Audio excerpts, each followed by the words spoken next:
নিভু নিভু আলোয় পৃথার মুখাবয়ব দেখে গুটি গুটি পায়ে এগিয়ে গেল সিজান। নিঃশব্দে গিয়ে পৃথার পাশে বসে পড়ল। পৃথা নির্বিকার ভঙ্গিতে তাকিয়ে আছে সামনে। তার অবস্থা দেখে বোঝার উপায় নেই সে ইহজগতে আদৌ আছে কিনা। সিজান সন্তর্পণে দীর্ঘশ্বাস ছাড়ল। পেটের ভেতরটা গুড়গুড় করছে। মনে মনে কথা গুছিয়ে নিলেও মুখ ফুটে বের হতে চাইছে না কিছুই। কিয়ৎকাল পর সিজান আচমকা দোলনা ছেড়ে পৃথার পায়ের কাছে হাঁটু গেড়ে বসল। সহসা এহেন কাণ্ডে পৃথা তাকাল সিজানের মুখপানে। ক্লান্তিহীন সে দৃষ্টি। নেত্রকোণ বেয়ে গড়িয়ে পড়ল দুফোঁটা নোনা জল। মৃদু আলোয় তা সিজানের দর্শনেন্দ্রিয়ে ধরা পড়ল কিনা কে জানে। পৃথা নিরলস ভঙ্গিতে তাকিয়েই রইল। সিজান অপটু হাতে পৃথার এক হাত মুঠোয় পুরে নিল। পৃথার গতিহীন কলেবরে কিঞ্চিত পরিমাণ কাঁপন ধরল তাতে। সিজান নিম্নস্বরে বলল, আমি জানি আমি ভুল করে ফেলেছি। ওইটুকু সময়ের মধ্যে কি থেকে কি বলেছিলাম আমি ভাবিনি তখন কেবল একটাই ভাবনা ছিল আমার, তোপাকে সরাতে হবে ওই নরক থেকে, না হলে ও বাঁচবে না। সত্যিই বাঁচত না ও, বাঁচতে দেওয়া হতো না ওকে। আমি তোপাকে সরানোর জন্য এর থেকে ভালো উপায় আর পাইনি। কিন্তু আমি যে ভুল ছিলাম সেটা সময় গড়াতেই বুঝতে পারি। এতগুলো মানুষের অবহেলা আমি সইতে পারছিলাম না। বাবাও কথা বলছিল না। আর তুমি কি বললে? তোমাকে আমি নিলামে তুলে দেব। এতটাই জঘন্য আমি? এতটাই নিকৃষ্ট মনে করো আমাকে? আমি নিজের প্রাণ বিসর্জন দিয়ে দিতে পারি তোমাদের জন্য, তোমার জন্য। আর সেই তুমি বললে আমি তোমাকে নিলামে তুলে দেব। সেই মুহূর্তে আমার মরে যেতে ইচ্ছে করছিল জানো। কিন্তু আত্মহত্যা যে মহাপাপ, তাই চেয়েও পারিনি। কিন্তু ওই কথাটায় হৃদয় এতটাই আক্রান্ত হয়ে গিয়েছিল যে আর সামনে আসার সাহস পাইনি। কিন্তু তপার অ্যাক্সিডেন্টের খবর শুনে আর থাকতে পারিনি দূরে সরে। যাই হোক, আমি নিজের জন্য আর কোনো সাফাই দেব না। আমি জানতাম না তুমি এখানে আছো। পৃথা নিষ্পলক চেয়ে থেকেই মুখ খুলল। জানলে আসতে না? এসে কি লাভ? সেই তো মুখ ফিরিয়ে বসে আছো। পৃথা হাত ছাড়িয়ে শক্ত গলায় বলল, তাহলে চলে যাও। আঙ্কেলের সাথে যাওনি কেন? সত্যি চলে যাব? পৃথা কিছু বলল না। কিন্তু কিঞ্চিত সময় পার হতেই সিজান ফোঁপানোর আওয়াজ শুনল। সেই সাথে পৃথার কেঁপে ওঠাও অনুভব করতে পারল। পুনরায় পৃথার হাত দুহাতের মুঠোয় চেপে ধরে বলল, এভাবে কাঁদিস না প্লিজ। আমার ভুলের জন্য এভাবে কাঁদলে আমি নিজেকে ক্ষমা করতে পারব না। প্লিজ শান্ত হ। পৃথা তবুও ফুপিয়েই যাচ্ছে দেখে সিজান পৃথার হাত ছেড়ে দুহাতে নিজের কান ধরে বলল, দেখ কান ধরছি ছোটবেলার মতো। এবার তো কান্না থামা। পৃথা নিচের দিকে তাকিয়ে আস্তে করে বলল, আমি আর ছোট নেই সিজান ভাই। সিজান ভ্রু কুঁচকে ফেলল। বলল, তাহলে কি বড় হয়ে গেছিস? পৃথা নাড়াল। সিজান মৃদু হেসে বলল, তাহলে কি এখন বড় বড় আদর দিয়ে রাগ ভাঙাতে হবে? পৃথা আকস্মাৎ তাকাল সিজানের দিকে। মৃদু আলোয় মুখটা আবছা দেখতে পেল। চোখ পিটপিট করে তাকিয়ে আছে সে তার দিকেই। পৃথা ওড়নার কোণ চেপে ধরে বসে রইল চুপচাপ। সিজান পুনরায় বলল, কি রে, বললি না তো? বড় বড় আদর দেওয়ার মতো বড় হয়েছিস? পৃথার কান লাল হয়ে গেছে বোধহয়। উঠে রুমে যাওয়ার জন্য পা বাড়াতেই সিজান হাত টেনে বসিয়ে দিল নিজের সামনে। পৃথা হঠাৎ টানে তাল সামলাতে না পেরে টালমাটাল হয়ে পড়ে যেতে নিল। সিজান এক হাতে পৃথাকে আগলে নিয়ে নিজের সামনে বসিয়ে দিল। দুজনেই ছাদের মেঝেতে বসে তাকিয়ে রইল একে অপরের দিকে। পৃথার দৃষ্টি ঝাপসা হয়ে এলো মুহূর্তেই। চোখের কার্নিশে জমা হল বিন্দু বিন্দু নোনা জল। পৃথা অক্ষিপল্লব ঝাপটে ঝাপসা হওয়া দৃষ্টি স্বচ্ছ করার বৃথা চেষ্টা করল। চিলেকোঠা থেকে আসা আবছা আলোয় সিজান স্পষ্ট দেখতে পেল পৃথার নেত্রকোণের মুক্তোর মতো ঝিকঝিক করা জলটুকু।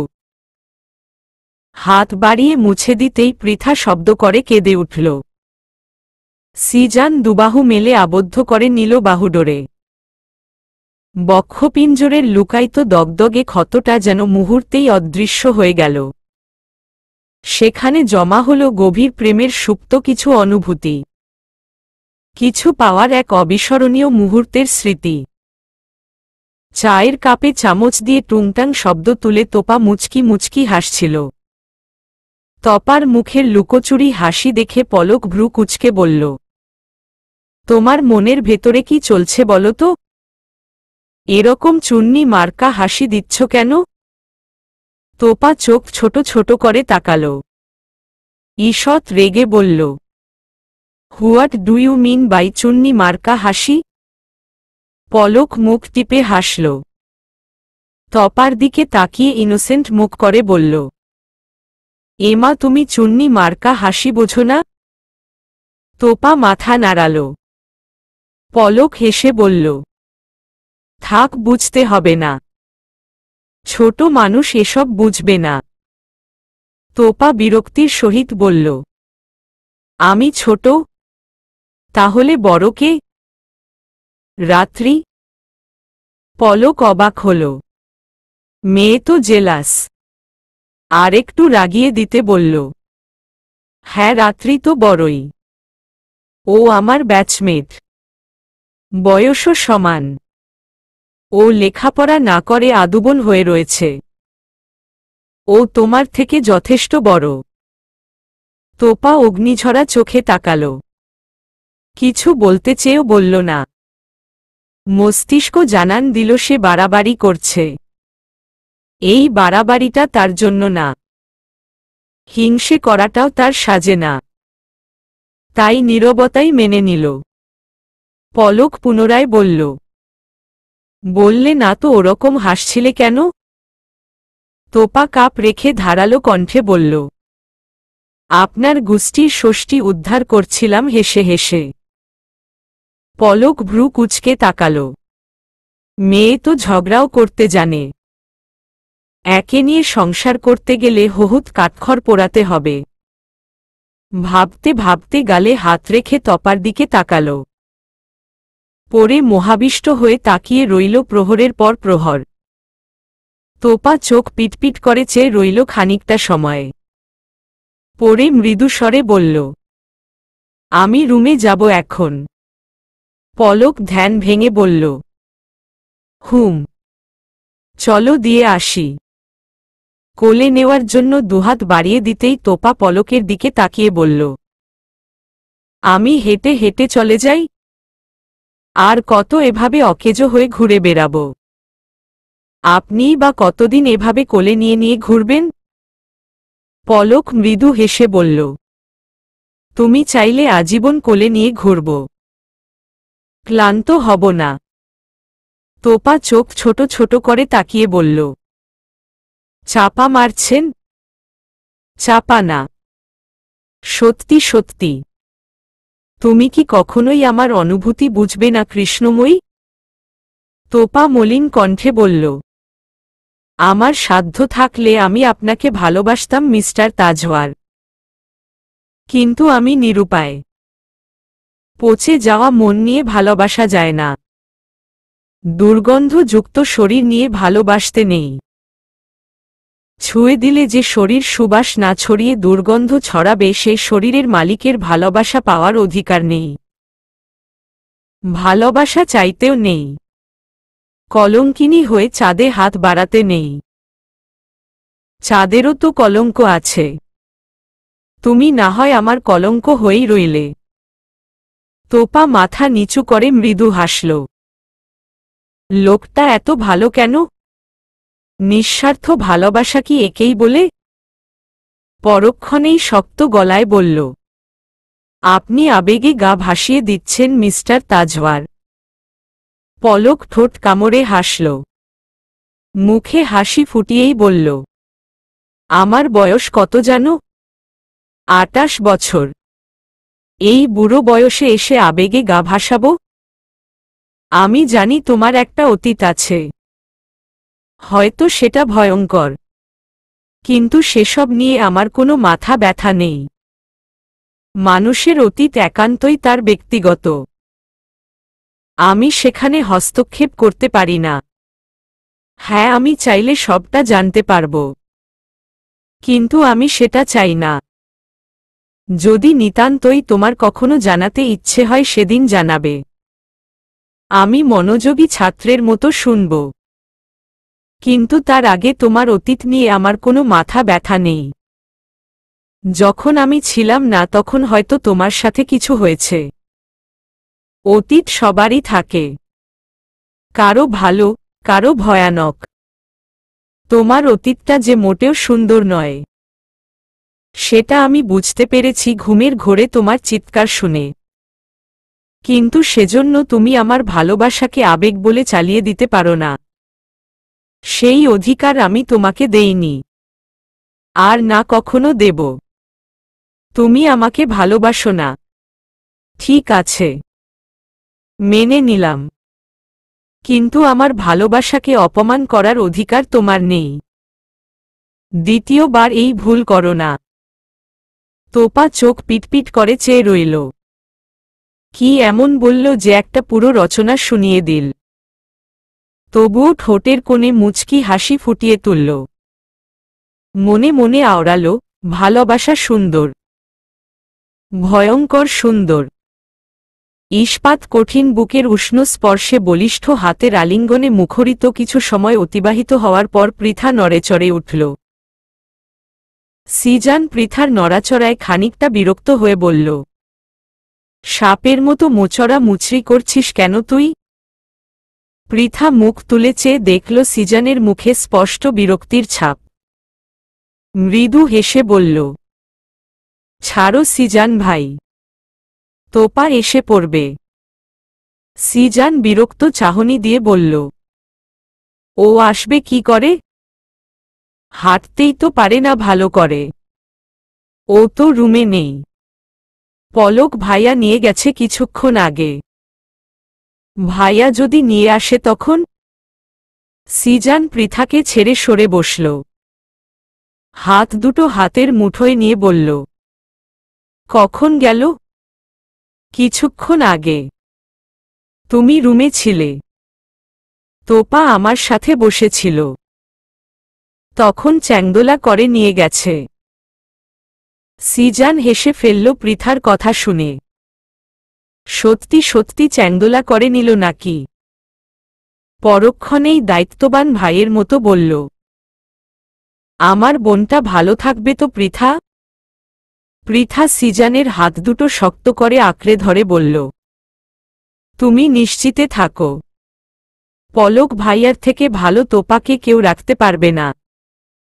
কিছুক্ষণ চুপচাপ বসে রইল দুজন। চোখে চোখে কথা চলতে থাকল অবিরত। নীরবতার রেশ কাটিয়ে সিজান বলল, পৃথা আমায় বিয়ে করবি তো? পৃথা চোখ ছোট ছোট করে বলল, তো তুমি কি ভেবেছ, খেয়ে ছেড়ে দেব? পৃথা অতটাও খারাপ নয় সিজান ভাই। পৃথার কথা তেতো তেতো হলেও মনটা নিখাদ শোনা। সিজান অবাক হয়ে চেয়ে রইল। কি বলবে তা ভাবতে গিয়ে বুঝল তার ডিকশনারি আপাতত শূন্য। এই কথার প্রেক্ষিতে কি বলা উচিত তা তার ছোট্ট মস্তিষ্কে বিদ্যমান ডিকশনারি এখনও ধারণ করে উঠতে পারেনি। বিলাসবহুল সাজসজ্জা বিশিষ্ট একতলা বাড়ি, বিশালাকা গেট পেরিয়েই সাজানো বাগান। বাগানের একপাশ জুড়ে ফুটে আছে হাজার খানেক বিভিন্ন রঙের গোলাপ। সিংহভাগই সাদা গোলাপ। অপর পাশে রয়েছে বেলি ফুলের সমারোহ। ফুটে থাকা বেলিগুলোকে দেখে মনে হচ্ছে সাদা সবুজ গালিচা।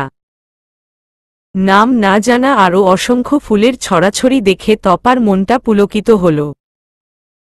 বাগানের মাঝ বরাবর ভেতরে যাওয়ার রাস্তা। তোপা ধীর পায়ে ভেতরে গিয়ে দরজার সামনে থমকে দাঁড়ালো নেমপ্লেট দেখে। তাজমহল লেখাটি নেমপ্লেটে জ্বলজ্বল করে জ্বলছে। এক মুহূর্তের জন্য মনে হল এটা বোধহয় পলকের বাড়ি। কিন্তু পরের মুহূর্তেই ভাবনাটা মাথা থেকে ঝেড়ে ফেলল। আবার মনে হল সে বোধহয় ভুল করে আগ্রায় চলে এসেছে। চারদিকে কেবল তাজমহল। পলকের ফ্ল্যাটটা তাজমহল মনে না হলেও এই সাজানো বাড়িটাকে নিঃসন্দেহে তার তাজমহল বলেই মনে হচ্ছে। শহরের বুকে এত সুন্দর একটা বাড়ি থাকতে পারে তা তপার ধারণার বাইরে ছিল। কলিং বেল বাজাতেই দরজা খুলে বেরিয়ে এলো একটি হাস্যোজ্জ্বল মুখের অধিকারিণী। তোপা তার আপাদমস্তক স্ক্যান করল। সুতির শাড়ি গায়ে জড়ানো একজন ভদ্রমহিলা। চেহারার গাম্ভীর্যের ছাপ নেই বললেই চলে। নিঃসন্দেহে তাকে প্রথম সারির সুন্দরীদের তালিকায় ফেলা যায়। ভদ্রমহিলার মুখের সাথে লেপ্টে আছে বিন্দু বিন্দু ঘাম। আঁচলের কোণে ললাটে লেগে থাকা ঘামটুকু মুছে নিল। তপার দিকে তাকিয়ে বলল, কে তুমি? তোপা মৃদু হেসে বলল, ম্যাম, আমি তিয়াশা। মিষ্টিমুখ পেইজের ওনার। এই ঠিকানা থেকে কেক অর্ডার করা হয়েছিল। আপনি? ভদ্রমহিলা মুচকি হেসে বললেন, আমি অর্ডার করছিলাম। আমি পায়েল। তুমি ভেতরে এসো। কখন থেকে দাঁড় করিয়ে রেখেছি? না ম্যাম, আজ নয়, অন্য দিন। আমার ক্লাসে যেতে হবে। পায়েল মৃদু হেসে বললেন, কি ম্যাম ম্যাম করছো? আন্টি বলো।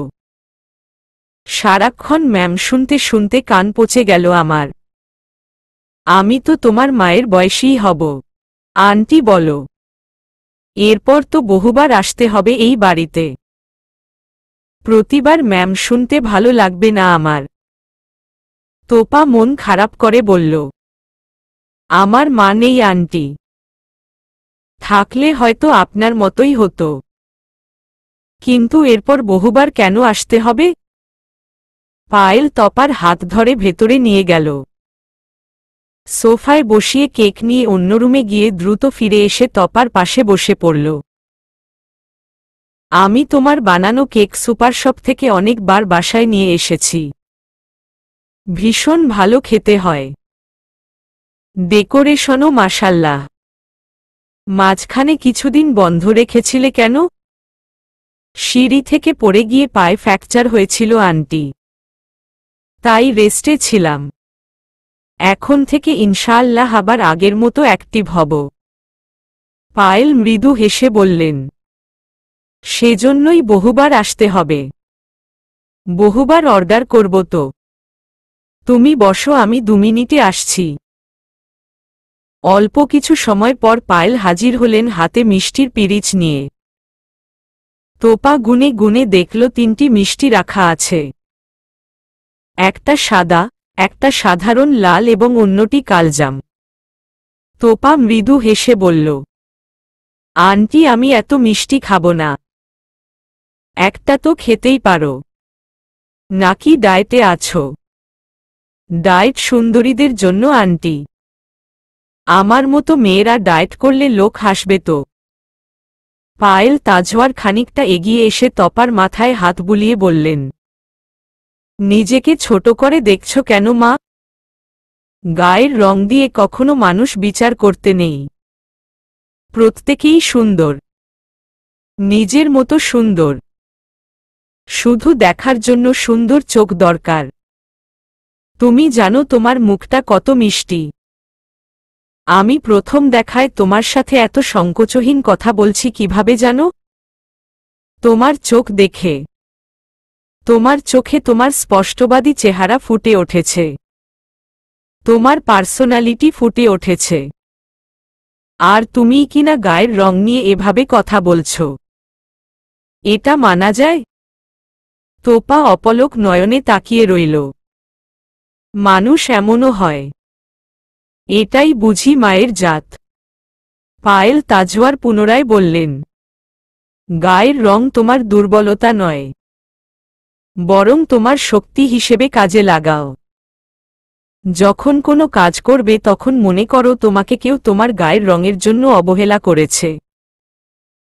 শক্ত হয়ে দাঁড়াও তুমি। আরও একটু বেশি সময় দাও নিজের কাজে। তোমাকে তোমার লক্ষ্যে পৌঁছাতে সাহায্য করবে তোমার এই দৃঢ় মনোবল। কৃতজ্ঞতায় তপার মাথা নুয়ে এলো। মসৃণ কণ্ঠে বলল, মনে থাকবে আন্টি। এই কথাগুলো আমি সারা জীবন মনে রাখব। পায়েল তাজওয়ার মৃদু হাসলেন। আজ তাহলে আসি আন্টি, ক্লাস আছে আমার। কেক ডেলিভারি করার জন্য একজন আছে, কিন্তু সে অসুস্থ হওয়ায় আমাকেই আসতে হল। এদিকে এখানে এসে আমি গল্প জুড়ে দিয়েছি।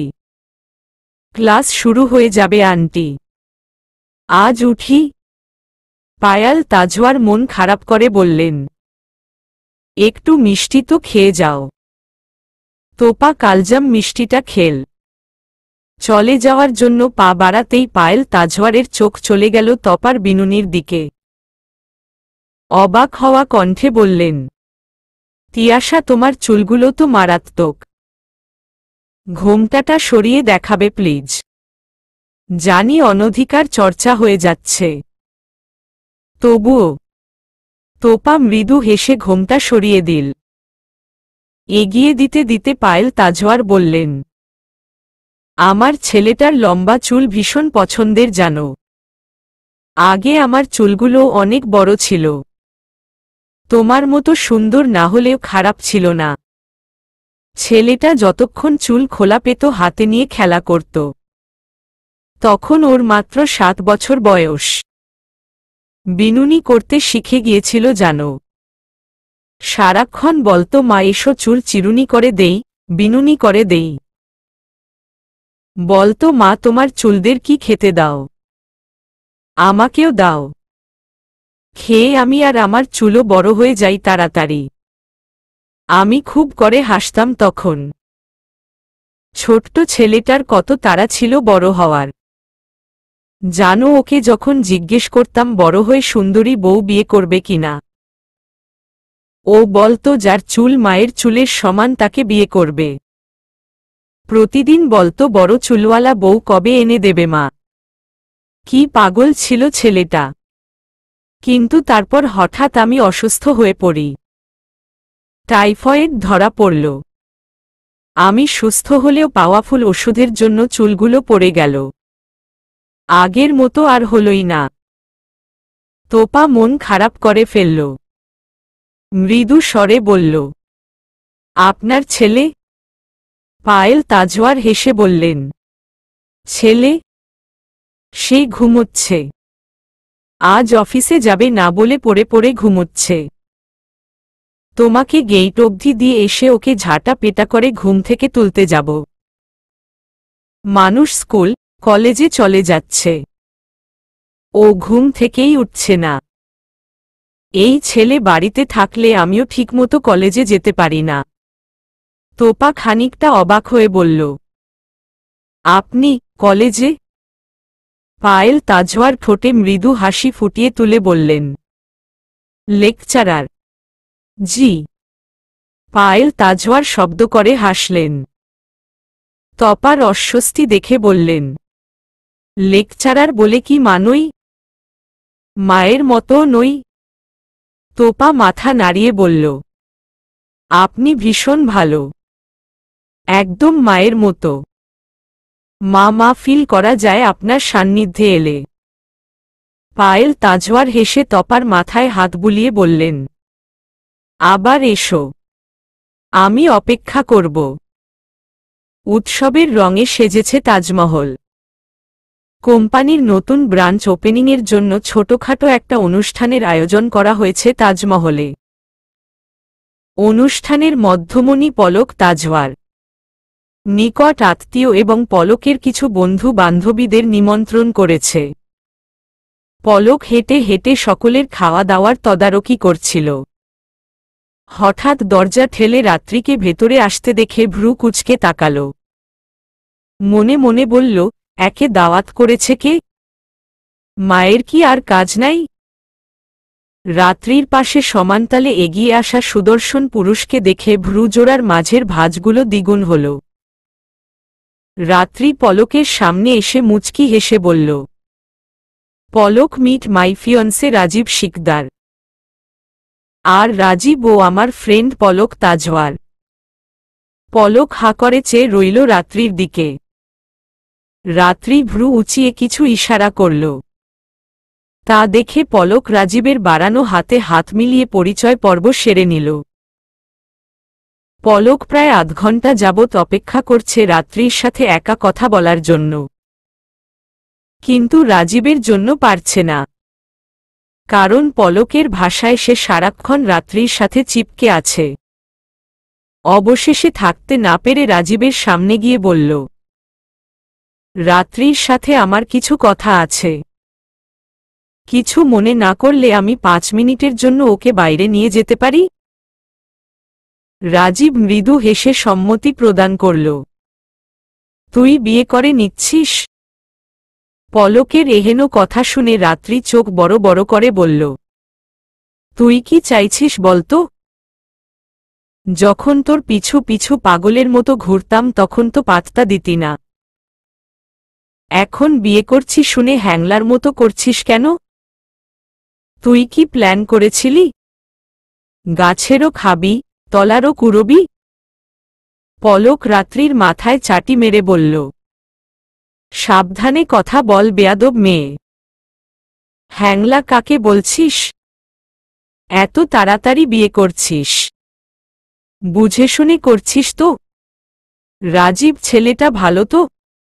রাত্রি মৃদু হেসে বলল, আমি ততদিন তোর জন্য অপেক্ষায় ছিলাম যতদিন তোর জীবনে কেউ ছিল না।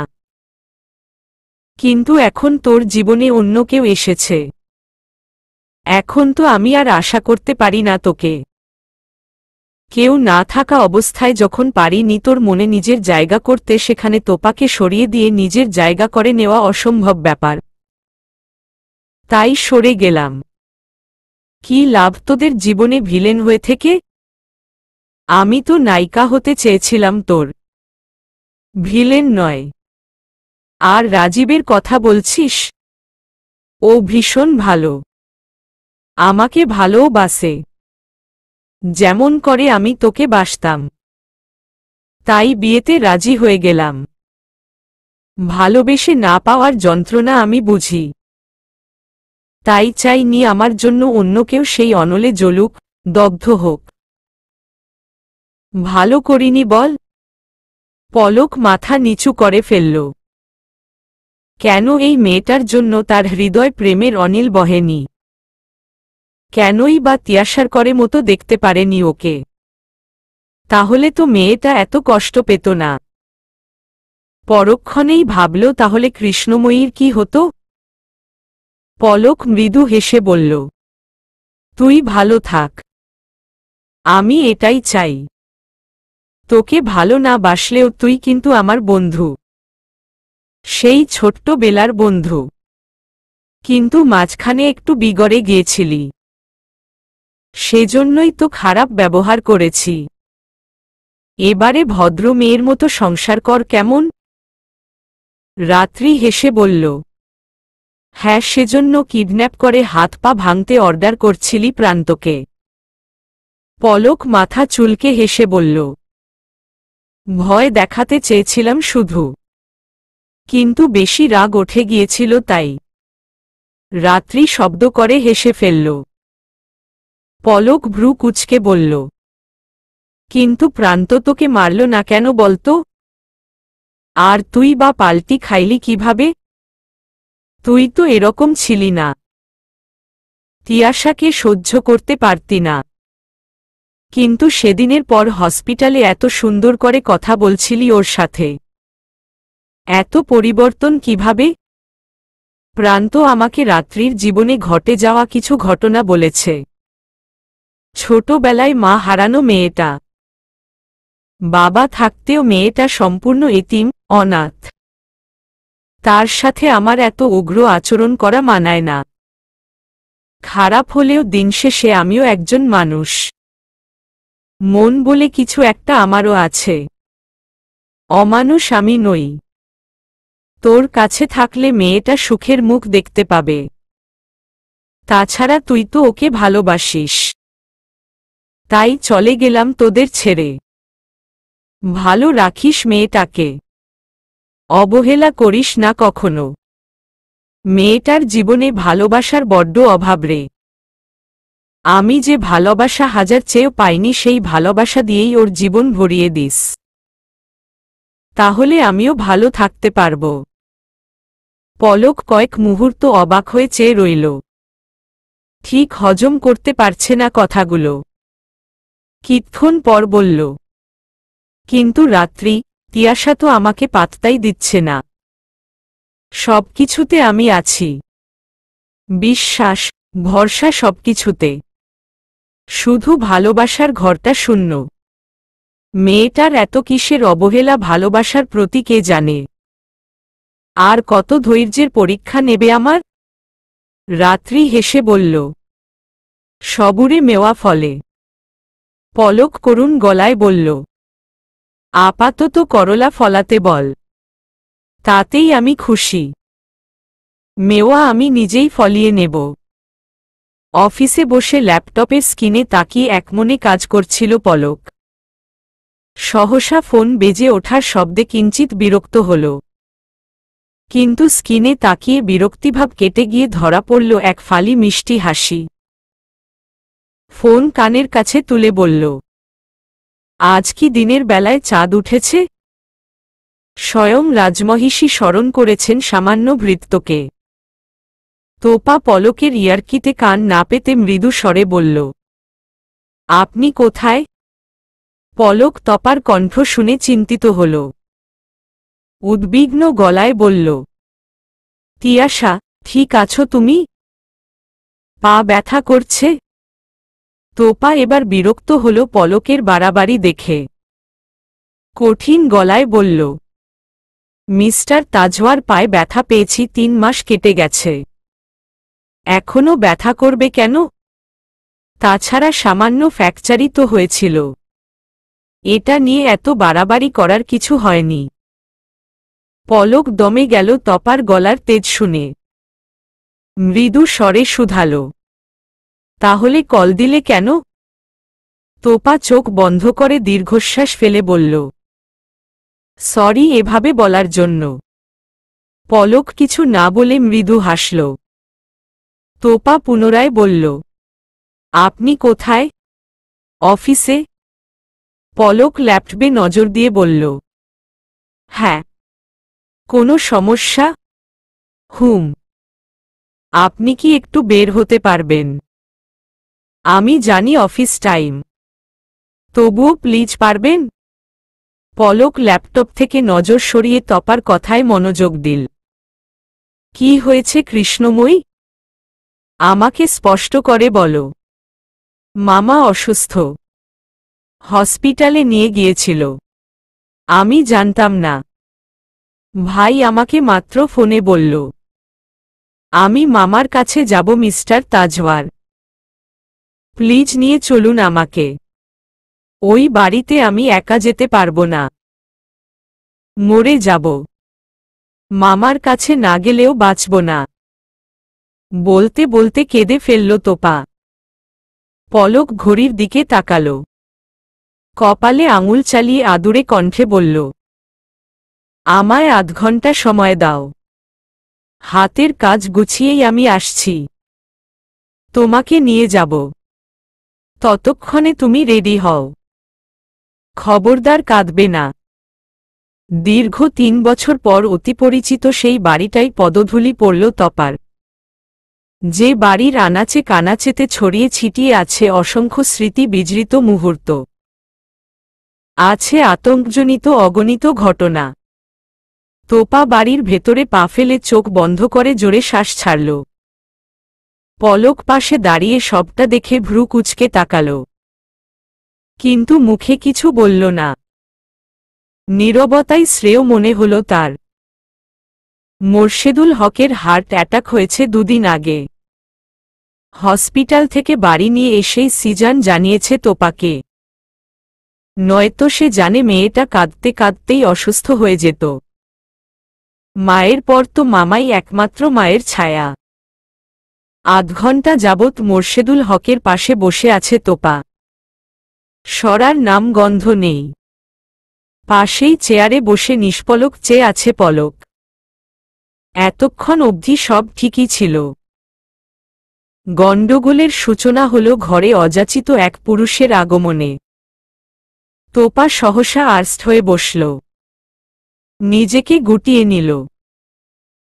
পলক তপার হঠাৎ পরিবর্তন লক্ষ্য করে দরজার দিকে তাকিয়ে দেখল একজন লোক খুঁড়িয়ে খুঁড়িয়ে ভেতরে প্রবেশ করছে। ক্রমাগত এগিয়ে যাচ্ছে তপার দিকে।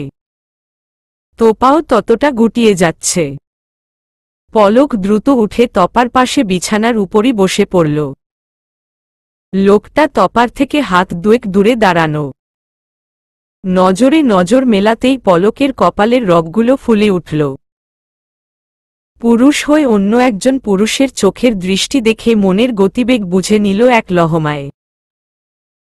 মোর্শেদুল হকের দিকে তাকিয়ে নরম গলায় বলল, মামা, উনি কে? মোর্শেদুল হক কিছু বলার আগেই হাজেরা বেগম বললেন, ও মামুন, আমার ভাই। বাবা মা ছাড়া ভাইটা আমার কাছেই থাকে। পলক চমকে উঠল। তপার দিকে তাকিয়ে দেখল তোপা চোখ মুখ শক্ত করে বসে আছে। সময় কেটে গেল নিমিষেই। 12টা নাগাদ এলেও চোখের পলকেই যেন বিকেল হয়ে গেল। দীর্ঘ 3 ঘণ্টা তোপা বসেছিল মোর্শেদুল হকের শিয়েরে। সাথে ছিল পলকও। একবার বাইরে যাওয়ার জন্য পা বাড়াতেই তোপা হাতের উপর হাত চেপে ধরে আটকেছিল।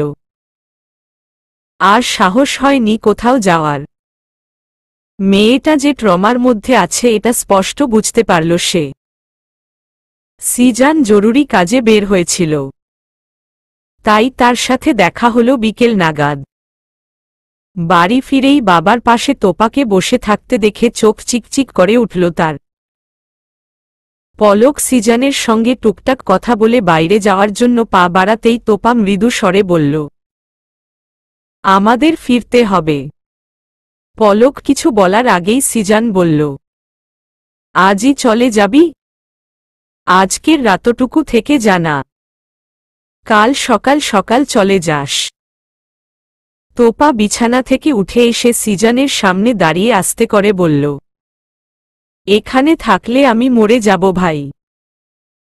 এই বাড়িতে পা ফেলার পর থেকে মনে হচ্ছে আমি হাঁপানি রোগী। রাত হলে আর অক্সিজেন পাব না।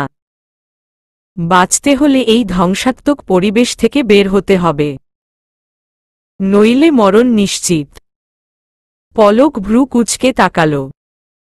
সিজান আর কিছু বলল না। হাজেরা বেগম এগিয়ে এসে বললেন, সিজান খেতে আয় ওদের নিয়ে। সিজান তাকাতেই তোপা গম্ভীর কণ্ঠে বলল, আমার গলা দিয়ে এ বাড়ির 1 ফোঁটা পানিও নামবে না। উনাকে নিয়ে যা, উনি এ বাড়ির অতিথি। পলক অবাক হল তপার গাম্ভীর্য দেখে। সিজান বলা সত্ত্বেও পলক গেল না। তার কৃষ্ণময়ীর গলা দিয়ে না নামা খাবার তার গলাধকরণ হবে কি করে? ঝুপড়ি ঘরের তালা খুলে ভেতরে প্রবেশ করল সিজান। পিছু পিছু তোপা ও পলক। তোপা ভেতরে ঢুকে অবাক হল। ঠিক 3 বছর আগের মতোই রয়েছে। কেবল বিছানার উপর ছড়ানো ছিটানো জামাগুলোর অস্তিত্ব পেল না। ভাঙাচোরা টেবিলের উপর এখনো তার গোছানো বইগুলো রয়েছে। কেবল ধুলোর স্তূপ পড়েছে কয়েক ধাপে। তোপা এক হাত ধুলোপড়া বইগুলোর উপর বুলিয়ে দিল। সিজান গলা পরিষ্কার করে বলল, সেদিনের পর এই ঘরে আর কেউ আসেনি। বলতে পারিস আমি আসতে দেইনি। তুই চলে যাওয়ার পরের দিন আমিও চলে গিয়েছিলাম, কিন্তু যাওয়ার আগে তোর বিছানার উপর ছড়ানো ছিটানো জামাগুলো আগুনে পুড়িয়ে ঘরে তালাবদ্ধ করে দিয়েছিলাম। সেই তালা আজ খোলা হল। তোপা মৃদু হাসল, কিছু বলল না। পলক কেবল নীরব দর্শক। সব দেখছে শুনছে কিন্তু কিছুই বুঝতে পারছে না, শুধু আন্দাজ করতে পারছে ভয়ঙ্কর কিছুর আভাস। আলাপচারিতা শেষে পলক সিজানের সাথে বেরিয়ে গেল কয়েক মিনিটের জন্য। হাত মুখ ধোয়ার জন্য তোপাকে বলেই বেরিয়েছে পলক। টিউবওয়েলের কাছে গিয়ে সিজান পলকের দিকে তাকিয়ে বলল, ভাইয়া কিছু কথা বলার ছিল আপনাকে। পলক মৃদু হেসে বলল, তিয়াশার অতীতের ব্যাপারে? সিজান মাথা নেড়ে সায় জানাল, সেটা তিয়াশা যদি কখনো বলতে চায় তবেই শুনব, ওর মুখ থেকে। অন্য কারো থেকে ওর ব্যাপারে কিছু শুনতে চাই না, হোক সেটা অতীত, বর্তমান, ভবিষ্যৎ। তোপা বিছানায় বসে ঘরের আনাচকানাচে নজর বুলাচ্ছিল। এই তো সেদিন মা মারা যাওয়ার পর ঠাঁই হল তার এই ছোট্ট কুটিরে। রাতের পর রাত কেটেছে এখানে ঘাপটি মেরে শুয়ে থেকে। রাতের আধারে চাঁদের আলোই ছিল এ ঘরের মৃদু আলোর একমাত্র উৎস। কৃত্রিম কোনো আলোর ব্যবস্থা তার জন্য বরাদ্দ ছিল না। জীবনটাও হঠাৎ হয়ে গেল সেই রাতগুলোর মতো তিমিরে আচ্ছাদিত। কারো উপস্থিতি টের পেয়ে চোখ তুলে তাকালো তোপা। চোখের পাতায় ভেসে উঠল সেদিনের সেই দানবীয় মুখটা। সেই একই রকম ভাবে চমকে উঠল তোপা। ভয় সিটিয়ে গেল মুহূর্তেই। দিকবিদিকশূন্য হয়ে গেল সেদিনের মতোই।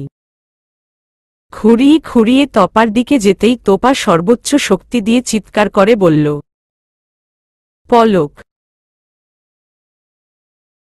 শ্রবণেন্দ্রিয়ে তোপার শব্দ পৌঁছতেই পলক দ্রুত পায়ে এগিয়ে গেল তোপার ছোট্ট কুটিরে।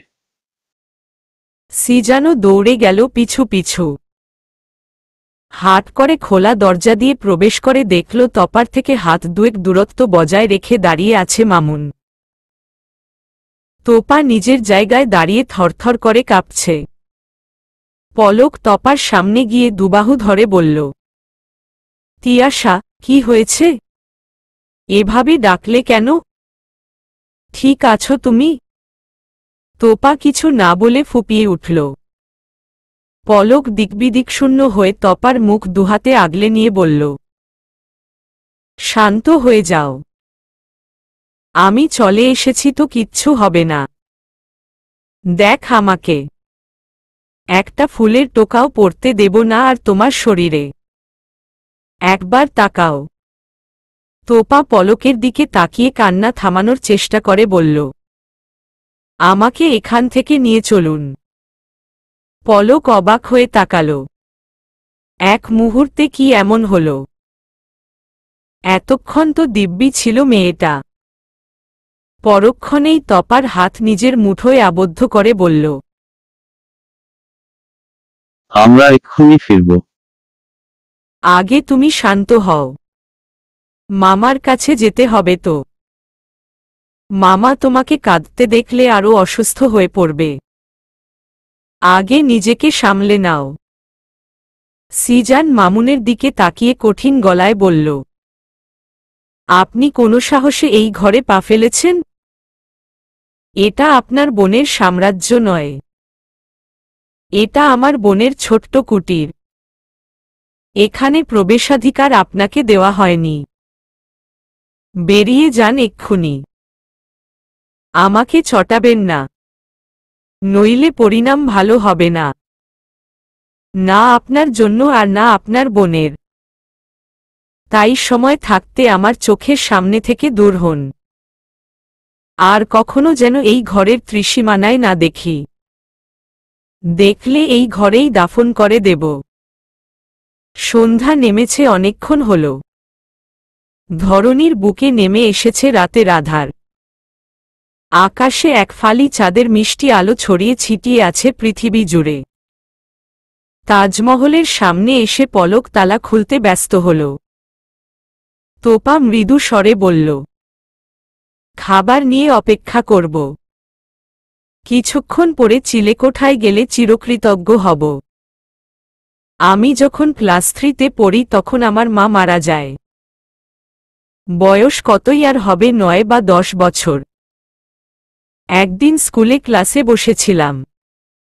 হঠাৎ স্যার এসে বললেন, বাড়ি যেতে হবে আমার।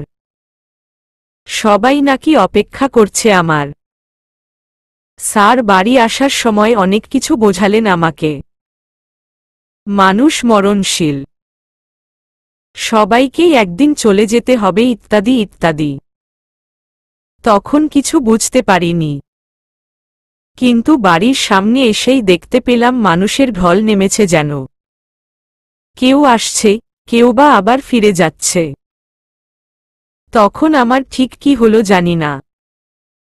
ব্যাগ ফেলেই ছুটে চলে গেলাম ভেতরে। উঠোনের মাঝখানে খাটিয়ার উপর শোয়ানো ছিল আমার মায়ের নিথর দেহ। কিন্তু আমি স্কুলে যাওয়ার সময়ও আমার মা আমাকে তৈরি করে দিয়েছে, আদর করে দিয়েছে, অনেকটা রাস্তা এগিয়েও দিয়ে এসেছে। অথচ স্কুল থেকে ফিরে পেলাম আমার মায়ের নিথর দেহ।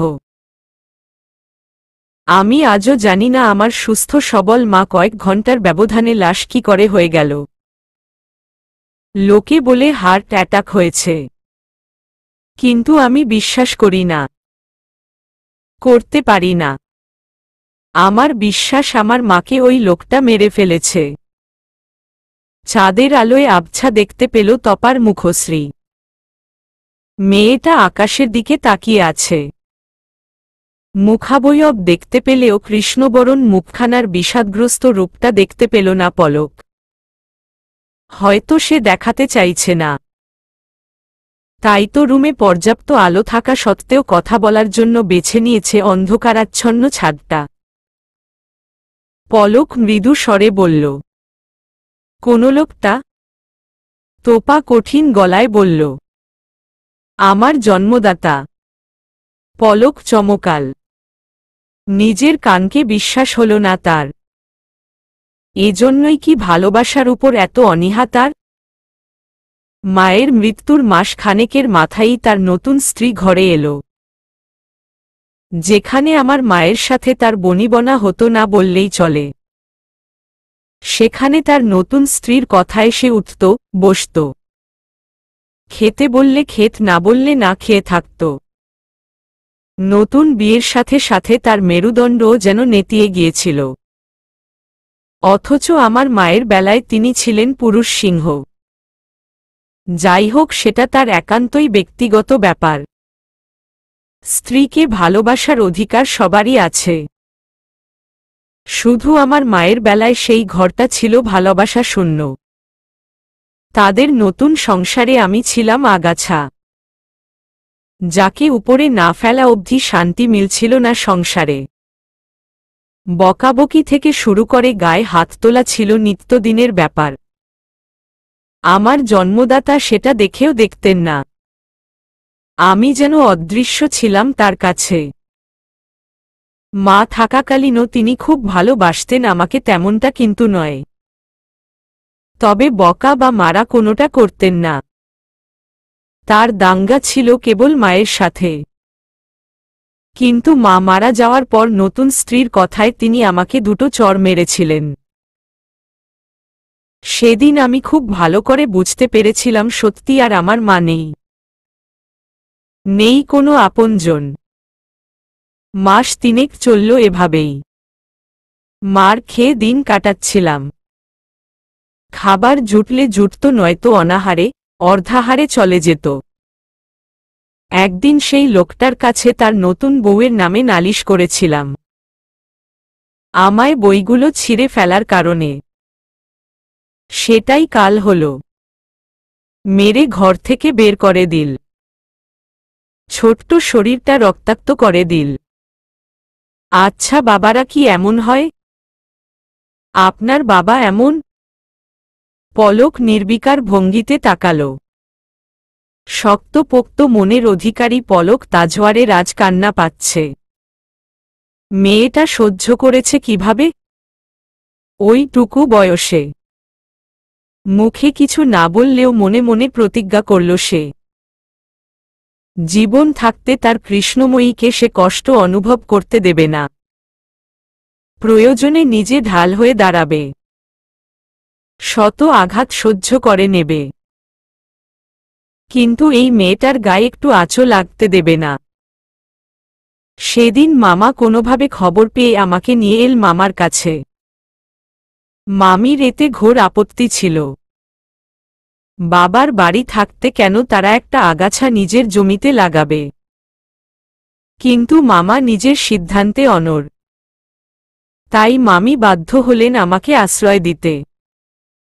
কথা শোনালেও ঠিকমতো খাবার পেতাম, স্কুলে যেতাম। ভাই তখন ক্লাস 6-এ পড়ে।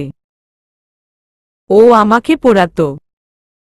দিনের বেলা সবার সাথে কাটলেও রাতটা ছিল নিঃসঙ্গ। একা একা ওই ঝুপড়িতে থাকতে ভীষণ ভয় হতো আমার।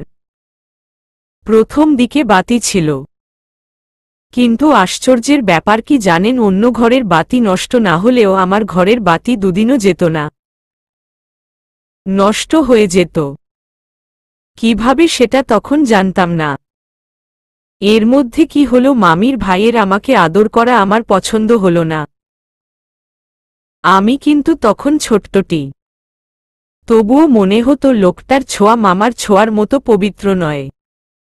সিজান তাকে মামু ডাকত, তাই আমিও মামুই ডাকতাম। মা হারা ছোট্ট মেয়েটাকে আদর করার বাহানায় এলোমেলোভাবে ছুঁয়ে দিত। রাতের অন্ধকারে মনে হতো কেউ এলোমেলোভাবে ছুঁয়ে দিচ্ছে। ভয় পেতাম, ভূতের ভয়। তখন তো জানতাম না আস্ত শয়তান পুষছেন মামি বাড়িতে। এভাবে চলল কিছুদিন। আমি 3 পেরিয়ে 4-এ উঠলাম। অসহায় ছিলাম দেখে হয়তো অন্য বাচ্চাদের থেকে আমি একটু বেশিই ম্যাচিউর ছিলাম। এদিকে আমি দিন দিন বড় হচ্ছিলাম আর মামুর ছোঁয়ার মাত্রা দিন দিন পাল্টাচ্ছিল। প্রথম দিকে বাহানা করে ছুলেও পড়ে আশেপাশে কাউকে না দেখলেই নির্দ্বিধায় ছুঁয়ে দিত। একদিন আমি মামির কাছে নালিশ জানালাম। মামু আমাকে ব্যাড টাচ করে। মামি সেদিন হিতাহিতজ্ঞান হারিয়েছিল বোধহয়। রান্নাঘরের চেলাকাঠ দিয়ে পিটিয়েছিল। দাগগুলো এখনো বোধহয় রয়ে গেছে। ব্যাস, আর নালিশ করলাম না বাকি জীবনে। মামা সারাদিন বাইরে থাকত বিধায় টের পেত না কিছুই। সিজান টের পেল কিছুদিন পরেই। ও রাতে বাইরে বের হয়ে মামুকে আমার ঘর থেকে বের হতে দেখেছিল। পরের দিন আমাকে জিজ্ঞেস করল আমার ঘরে রাতে কেউ আসে কিনা। আমি কিন্তু তখনও ভূতের ভয়ই পেতাম। অন্ধকারে কেবল একটা অবয়ব ব্যতীত দেখতে পেতাম না কিছুই। দরজা জানালা সবই ছিল ভাঙা মতন। প্রবেশে কোনো বাধাই পেত না। সিজান জানালো ভূত নয়, তার মামুই অবাধে বিচরণ করছিল আমার ঘরে। আমি বড় হতে হতে পাল্টে গেল তার বিকৃত মস্তিষ্কের নোংরা চিন্তা। রাতগুলো আরও যন্ত্রণাময় হতে শুরু করল। নারীদেহের পূর্ণ রূপ পাওয়ার আগেই নরপশুর আঘাতে চূর্ণ বিচূর্ণ হতে লাগল। ঘুমাতে পারতাম না আমি। একদিন সহ্য করতে না পেরে শুধু বলেছিলাম আমাকে ব্যাড টাচ করো না মামু, আমি মরে যাব। সেদিনের পর দানবটা আরও ভয়ঙ্কর হয়ে উঠেছিল।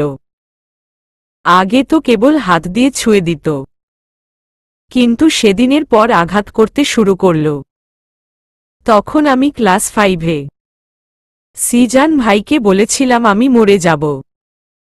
ভাই আমাকে একটা লাইট, লাঠি আর দা এনে দিয়েছিল, আসলেই যাতে আঘাত করি।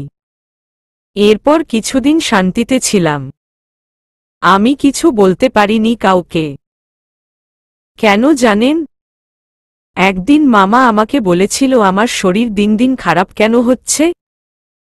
আমি মামুর কথা তুলতেই মামি বলল, বাচ্চা মানুষ, মামুন তো ওকে আদর করে ভালোবাসে, হয়তো ধমক টমক দিয়েছে তাই এরকম বলছে। এরপর যতবার যাকে বলতে চেয়েছি শুনতে হয়েছে বাচ্চা মানুষ, আর কিছু বলতে চেষ্টা করিনি। এর মাঝে কিন্তু প্রান্ত ভাইয়াও আছে, সেও আমাকে প্রাণ দিয়ে ভালোবাসত, কিন্তু এসবের কিছুই জানত না। কেবল ভাই আর আমার মধ্যেই সীমাবদ্ধ ছিল। হয়তো মামাও বুঝতে পেরেছিল, কিন্তু বলতো না, হয়তো লজ্জায় নয়তো অপরাধবোধ। সিজানের নানু অসুস্থ হল, তখন আমি ক্লাস 6-এ। মামি সহ চলে গেল। কিছুদিন পর মামি চলে এলেও দানবটা এলো না। দীর্ঘ 4 বছর আমি শান্তিতে ছিলাম। এর মধ্যে মামা ঘর সারিয়ে দিয়েছে, লাইটের ব্যবস্থা করে দিয়েছে। আশ্চর্যের ব্যাপার কি জানেন? তারপর থেকে আর আমার ঘরের বাতি নষ্ট হতো না। যখন ক্লাস 10-এ পড়ি তখন সিজানের নানু মারা গেল। কিছুদিন পর দানবটা আবার হাজির হল, কিন্তু রাতের অবাধ বিচরণে বাধা হল শক্তপোক্ত দরজা জানালা। আমি আবার ভয় পেতে শুরু করলাম। সামনে পরীক্ষা, কিন্তু পড়ালেখা করার মনোবল পেতাম না। হ্যাঁ, তখন কিন্তু আমি আর ছোট্টটি নেই, পরিপূর্ণ নারী। হয়তো স্বয়ংসম্পূর্ণ নই, কিন্তু একজন নারীই ছিলাম। এর মধ্যে সিজান কোনোভাবে ভাইয়াকে জানিয়েছিল ব্যাপারগুলো, কিন্তু আমি জানতাম না। এরপর এলো এক ভয়াবহ দিন। মামা, মামি, সিজান কোথাও গিয়েছিল। আমি স্কুল থেকে ফিরে ঘরে যেতেই দেখি মামু আমার ঘরে, আমার বিছানায়।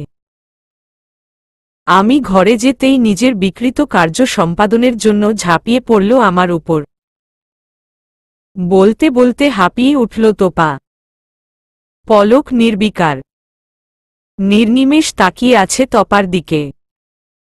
তোপা পুনরায় কিছু বলার আগেই পলক মলিন কণ্ঠে বলল, আমি আর কিছু শুনতে চাই না, প্লিজ চুপ করো। তোপা তাচ্ছিল্য হেসে বলল, কেন ঘেন্না ধরে যাচ্ছে আমার উপর? পলক 2 কদম এগিয়ে তপার মুখোমুখি দাঁড়াল। মুখটা দুহাতে আগলে নিয়ে চোখে চোখ রেখে বলল, আমার ভালোবাসা এতটাও ঠুনকো নয় কৃষ্ণময়ী, পালকের মতো হালকাও নয়, যে একটা ঝড়ো হাওয়া তা উড়িয়ে নিয়ে যাওয়ার ক্ষমতা রাখে। সেদিনই হয়তো আমি নিজের সর্বস্ব হারিয়ে ফেলতাম, কিন্তু নতুন প্রাণ সঞ্চার করল ভাইয়া।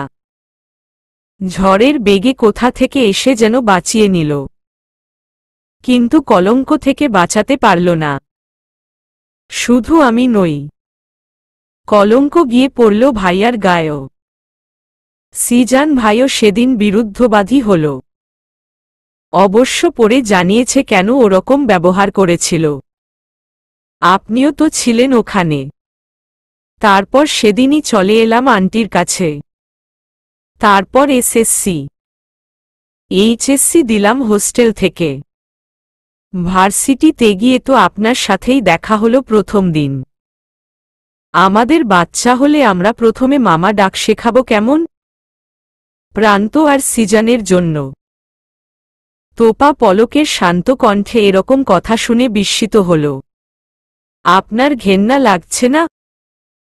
পলক মৃদু স্বরে বলল, ঘৃণা করার কি যুক্তিযুক্ত কারণ ছিল? আমার শরীরে এক ফোঁটা জায়গাও নেই নোংরা স্পর্শবিহীন, যেটুকু আমি আপনাকে দিতে পারি। হয়তো ধর্ষিত হইনি, কিন্তু মোলেস্ট হয়েছি বারবার, বহুবার। মনটা তো এখনো অধরাই রয়ে গেছে, সেটুকুই দাও। নারীদেহ কেবল ব্যবহার করার জন্য নয় তিয়াসা। একবার কেউ ছুলে আর তাকে ভালোবাসা যাবে না এমনটাও নয়। তবে কেন তোমার এত দ্বিধা? তুমি কি ভাবছ আমিও অন্য 5টা পুরুষের মতো বউকে অবহেলা করব? তোপা কিছু বলল না, কেবল দীর্ঘশ্বাস ছাড়ল। এই একটা দীর্ঘশ্বাসেই রয়েছে হাজারো না বলা কথা। পলক গম্ভীর পুরুষালী কণ্ঠ খাদে নামিয়ে আদুরে কণ্ঠে বলল, আমায় একবার জড়িয়ে ধরবে কৃষ্ণময়ী। তোপা কিঞ্চিত সময় নিল ভাবার জন্য। পরক্ষণেই পলকের বাড়িয়ে দেওয়া হাতের বাঁধনে বাধা পড়ল।